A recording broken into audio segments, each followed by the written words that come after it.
Welcome to Overwatch, and welcome to a patch notes. Now this patch was technically released on April 13th I think, and then it went up and then it went back down again.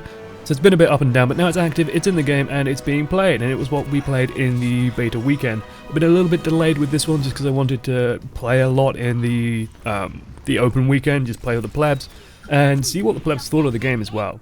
Like, one thing I'm doing at the moment is I'm trying to collect feedback. Like, a lot of people posted it in the gameplay and chill I posted, and a couple of people have said a few things to me about things they think that new players might struggle with. So, for example, Bastion is one that I might make a mini guide for and how to deal with Bastion just for the open beta coming up. But still, let's talk about the patch, and all I want you guys to know is in the comments if you managed to play in the weekend, let me know some of the things you struggle with, and then maybe I can give you some help on that when open beta rolls around May 3rd or May 5th if you haven't pre-ordered.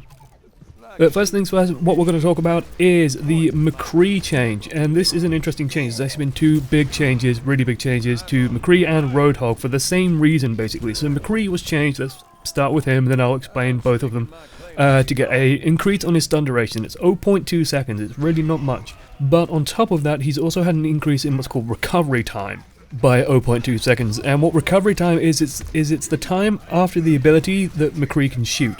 What this means is that McCree has now 0.2 seconds of sort of grace period to aim and then mash the right mouse button furiously and land all 6 shots into someone. This is done for a specific reason, and it's the same reason why there's this Roadhog change as well, where Roadhog now pulls smaller targets closer than larger targets. I believe this applies to Mercy, Tracer, Genji, might apply to Symmetra. I've heard that it doesn't apply to D.Va's pilot, like so D.Va when she's on foot, it won't actually do anything new to her, she's still in the same position she was before, but mostly, you know, the female characters more than the male characters just because they're a bit smaller, although Genji's also fairly narrow, and more evasive characters are pulled a bit closer to him. And also he's got a decreased movement speed penalty. We'll focus on that in a second, but let me address both of these changes, McCree and Roadhog. So these changes were done to nerf Tracer specifically. Now, what was happening was in the pro community especially, people were calling for some really big Tracer nerfs, whether it's lowering her hit points down even further to 125 for example, increasing the cooldown of Blink, making it so that like her recall for example had a ghost behind it when she used it so you could see exactly where she's going to reappear and aim accordingly. But basically people wanted Tracer dealing with. Now, in my personal belief, it's not so much that Tracer is the problem herself, it's more that two Tracers specifically is the problem, and that can be addressed with hero limits. Now the hero limit debate is a big one that I'll probably actually do a video on because I'm slowly coming around to, and in professional gameplay especially, I think it might actually be a benefit to have that one hero limit, but I'll do a video on that later because I know everyone's going to have comments and thoughts on that. And I'll talk about why it can be a thing, why it's a big idea in the pro community. But anyway, Tracer, let's focus on the patch for now. So what they've done instead is increase the guarantee of Tracer's counters. So now, before, when you threw a flashbang, if Tracer just held down the recall button, the recall would activate pretty much as soon as it can, and Tracer would be able to escape from both Roadhog hook and from McCree's flashbang. Like, it was very rare that McCree would actually land the killing shot on Tracer in a flashbang. It wasn't reliable. Now it's a lot more reliable because the McCree has a bit more time to aim. Before, you basically have to flashbang and right click at the same time and then hope that basically the flashbang hits and the right mouse button also hits. Now you can actually aim it a bit, there's a bit more finesse involved, and also your team can react a bit more to the flashbang, so it's a bit better. Same for Roadhog, as long as you are firing off the left click, you probably will kill Tracer, and that kind of needed to happen because the way it worked before, if Roadhog hooks Tracer, that's actually a big deal for the Roadhog, that's not easy to do. Tracer shouldn't be getting hit by hooks basically, she should be blinking around them and dodging them, and Tracer versus Roadhog is already a difficult matchup for Roadhog. Tracer basically is a hard counter to Roadhog, in that Roadhog's very presence makes Tracer about 4 times stronger than she normally is, due to her ability to sort of use him as a farm for pulse bombs and then just drop them all over the enemy team and then finally pulse bomb Roadhog when he isn't needed anymore. It's a really bad matchup for Roadhog, but now there's an element of risk to it. When Roadhog lands the hook, Tracer is going to die, or at least should die. But these changes I actually really like because it's a shift in developer philosophy.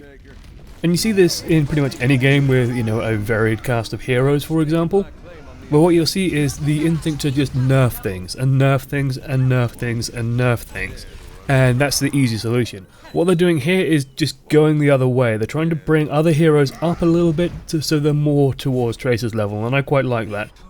Otherwise, Roadhog, Whole Hog, decrease the movement speed penalty. This is a really good change, simply because Whole Hog, when you activate it as Roadhog, you are just a massive, big, fat target. Like, the fact that you're knocking people back does buy you some safety, but because you can't heal and you couldn't move properly, you were just being a punching bag, and it was oftentimes a bit of a trap to use it, unless there were very specific circumstances. So it's actually kind of a nice change. There's also, it's something like now he moves at about 90% move speed, so there's been theories about, you know, using Lucio to speed boost Roadhog, and I'm calling it the Turbo Hog strategy, where you just speed boost Roadhog behind the Reinhardt and then launch him all the way into orbit. It'll be amazing.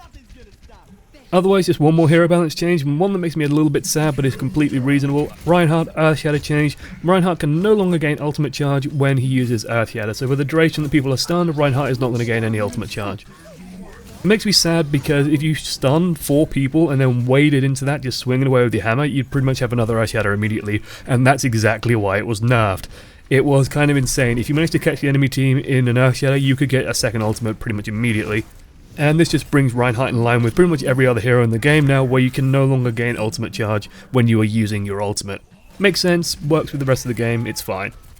Otherwise, just a bunch of bug fixes. They managed to fix the super annoying bug where you would spawn facing the wrong direction and then get completely lost in a tiny spawn room, so thankfully that is gone. They've unfortunately fixed a bug on Nimbani and Route 66 where you could spray onto certain surfaces and the sprays would be far larger because basically you're spraying on an asset that's been resized and the textures have been resized, so when you put a spray on it, the texture of the spray was resized, and so you could have these jumbo sprays and it was really cool. Unfortunately that's gone now. Oh well, sad days. Beyond that, no changes so far to competitive mode other than heroic players are able to play with non-heroic players at the moment. I did see all your comments on the video I did about competitive play, by the way. Thank you for posting comments on that. Thank you for posting some well-written and articulate comments. I did read a shitload of them. I'm going to go back after making this video, read through the rest, and I'll probably post a follow-up video on that about where we're at with competitive, things that the pro scene are saying, for example, behind closed doors. Things that tournament organisers are thinking about, for example, as well, and give you that sort of thing and why people are still kind of pushing towards stopwatch. Otherwise, map balance changes. Volskaya, Industries and King's Row have had increased time required to capture the objectives. These changes I actually really like, and I think that they should do it universally across all capture points. It should take longer to capture a control point, basically.